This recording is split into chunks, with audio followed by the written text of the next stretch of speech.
Сәлеметсіңдер ме балалар? Математика сабағын бастаймыз. Бүгінгі сабаққа дәптер, кітап, қалам, қарындаштарыңды дайындаңдар. Бүгінгі біздің сабағымыздың тақырыбы бөлімдері бірдей, аралас жай бөлшектерді қосу және азайту амалдарын танып үйренеміз.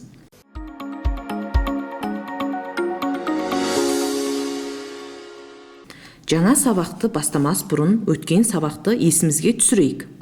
Суретке назар аударайық балалар. Суретте 2 бүтін және 1 метрді тең 5 бөлікке бөліп 3 бөлігін бояған. Бірігіп 2 бүтін 5-тен 3 метр болған.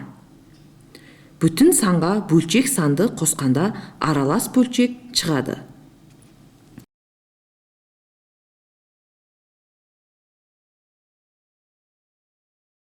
Суретте бейнеленген сұйықтың мөлшерін литрмен өрнектеңдер. Алғашқы суретте 1 литр және де 1 литрді тең 10 бөлікке бөліп 9-ын белгілеген. 1 бүтін 10-9 литр. Екінші суретте 1 литр және де 1 литрді тең 5 бөлікке бөліп біреуін белгілеген. 1 бүтін 5-тен 1 литр. Үшінші суретте 2 бүтін 4-тен 1 литр. Осы берілген аралас бөлшектердің біреуін сандық сәулесіне белгілейік.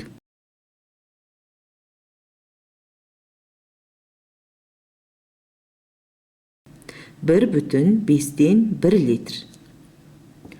Жоғарыдағы бөлшектерді бұрыс бөлшекке айналдырып жазайық. 1 бүтін 10-9-ымыз бұрыс бөлшекке айналдырсақ 10-19 болады.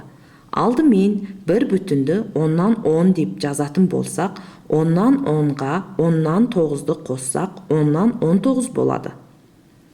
Келесі санымыз. 1 бүтін 5-тен 1-ді бұрыс бөлшекке айналдырсақ, 5-тен 6 болады. Алдымен 1 бүтінді 5-тен 5 деп жазатын болсақ, 5-тен 5-ке 5-тен 1-ді қоссақ, 5-тен 6 болады. Үшінші бөлшекке назар аударайық. 2 бүтін 4-тен 3-ті бұрыс бөлшекке айналдырсақ, 4-тен 11 болады. 2 бүтінді 4-тен 4 қосу 4-тен 4 деп алып, оған 4-тен 3-ті қоссақ, 4-тен 11 болады екен.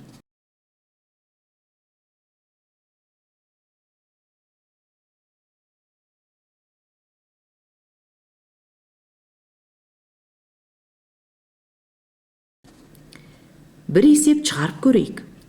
Сара алғашқы күні 1 бүтін 5-тен 1 метр лента алған. Екінші күні 2 бүтін 5-тен 2 метр лента қосып алған. Ондай болса Сара барлығы қанша метр лента алған? 1 метріміз бүтін деп көрсек, онда неше бөлікке бөліп тұр? 5 тең бөлікке бөліпті. 5 тең бөлікке бөліп 1 бөлігін алыпты. Бұны бөлшек түрінде қалай жазамыз? Өте дұрыс. 5-тен 1 метр деп белгілейміз. Екінші күні қанша метр лента алды? Яғни 2 бүтін 5-тен 2 метр лента алған. Олай болса, Сара қанша метр лента алғанын табуымыз керек екен. Балалар, оны қалай табар екенбіз? Алғашқы күні 5-тен 1 метр, келесі күні 2 бүтін 5-тен 2 метр лента алған. Барлығы қанша метр лента алған дегендіктен қосып табамыз. Неше метр шығады екен? Бұны табу үшін алғашқы суретімізге қайта оралайық. Мұнда 2 бүтін, мұнда 1 бүтін. Барлығы 3 бүтін болады. Ал мұнда 5-тен 1 метр, мұнда 5-тен 2 метр. Бірігіп 5-тен 3 метр болады. Олай болса, 3 бүтін 5-тен 3 метр лента алған екен.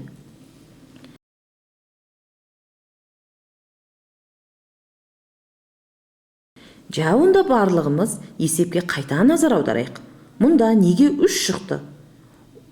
Олай болса, аралас бөлшектерді қосқан кезде алдымен бүтін бөлігі болатын 1 мен 2-ні қосып 3 шықты. Келесіде бөлшек бөлігін қосамыз. 5-тен 1-ге 5-тен 2-ні қосып 5-тен 3 шықты. Олай болса, есептің дұрыс терісін тағы бір тексеріп көрейік. Қалай тексереміз балалар?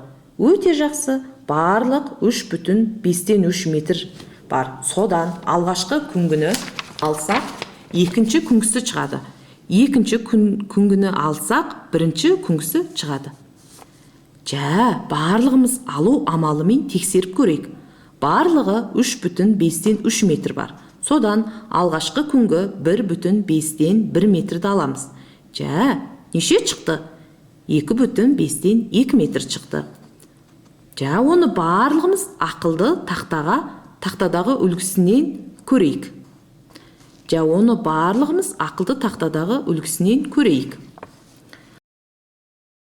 Барлығы 3,5-3-тен 1,5-1 метрді алып салғанда қанша метр қалды? 2,5-2 метр қалды. Қорытындылап көрсек, аралас бөлшекті алғанда алдымен бүтін бөлікті алады екен. 3,5-нен 1,5-ді алғанда 2,5 шығады екен. Келесіде бөлшек бөлімдерін алады екенбіз. 5,3 метрден 5,1 метрді алғанда 5,2 метр қалды. Бұны дәптерлеріңе жазып алсаңдар болады, балалар. Осы кезде Сара барлық 3,5-3 метр лентаның 2 метр лентасымен шыршасын сәндеген болса, қанша метр лента қалған?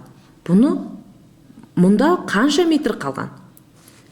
1,5-3 қалыпты. Бұны қалай шығарамыз, балалар? Барлығы 3,5-3 метр. Одан 2 метрді аламыз. 1,5-3 метр қалды. Бұнда бір нәрсені байқасақ, бөлшек бөлігі бар ма? Жоқ екен. Бүтіннен бүтінді алып, бөлшек бөлігін қалпынша жазады екенбіз.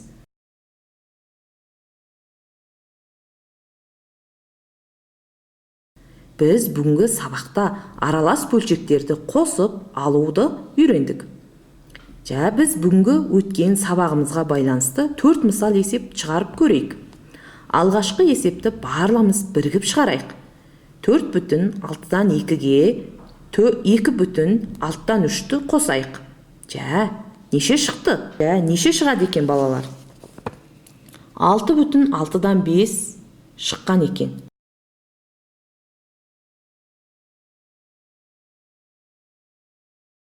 Неге 6,6-дан 5 шыққан? Мұнда жақсылап байқайтын болсақ, мұғалімдерің сандарды түстермен ажыратқан. Мысалы, бүтін бөлігін жасыл түспен белгілеп, бүтінге бүтінін қосып, ал бөлімі бірдей болғандықтан қара түспен белгіледік. Алымына қосқанда 5 шыққан. Біз қосу амалын орындау кезінде мынаны еске сақтауымыз керек. Бөлімін қалпынша жазып, алымдарын қосамыз.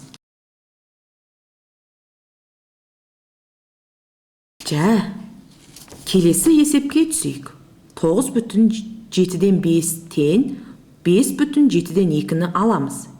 Неше шығады екен, балалар? Неше шыққанын көрейік.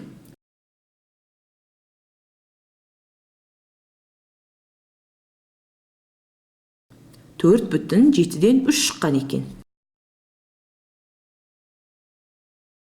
Бүтіннен бүтінді алып, бөлімі бірдей болғандықтан қалпынша жазып, алымынан алымын аламыз. Келесі есепті шығарайық. 5,3-ден 2-ден 4,3-ден 2-ні аламыз. Неше шығады екен, балалар?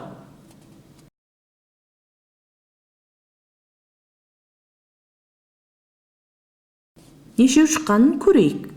1,5 шығыпты. Мұнда бір нәрсені бақыласақ, бөлшек бөліктері бірдей болса, бүтіннен бүтінін аламыз. Яғни жауабы 1 шығады. Келесі есепті шығарайық. 1,6-дан 1-ден 6-дан 4-ті аламыз. Неше шығады екен, балалар?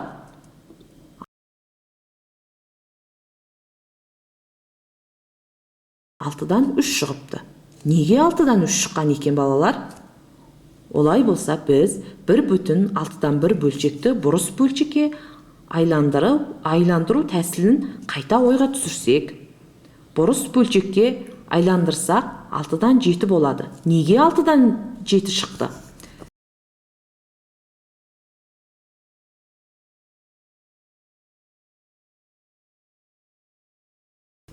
бүтініміз 6-дан 6 болады. Жа онда 6-дан 6-ға 6-дан 1 бөлчекті қоссақ, 6-дан 7 бөлчек шығыпты.